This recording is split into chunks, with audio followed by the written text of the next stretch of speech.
বারান্দার এক ফালি রোদ্দুরে বিনসের চারা লাগিয়েছিলাম। মাত্র 28 থেকে 30 দিনের মধ্যেই পরিণত ফল গাছ আমাদের রিটার্ন দিয়েছে। তাই আজ প্রথমবার হারভেস্টিং করছি গাছ থেকে। আজ প্রথমবার হারভেস্টিং করছি আমার গাছের বিনস, সেটাই আপনাদের সাথে শেয়ার করছি। এখানে 3টে গাছ আছে।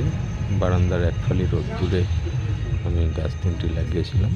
মাত্র 28 থেকে 30 দিনের বয়স, তাতেই গাছ পরিণত ফল দিতে শুরু করেছে।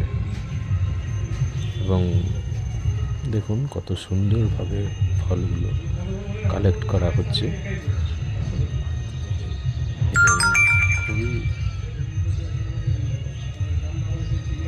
সুন্দর স্বাস্থ্যবান গাছ এবং স্বাস্থ্যবান ফল আমি গাছ থেকে তুলতে পারছি। এটা এক অপরিসীম আনন্দ। ভালো লাগলে শেয়ার করবেন, কমেন্টস অবশ্যই করবেন। পাশে থাকুন প্রশংসা ক্রিয়েটিভ ব্লগসের সাথে।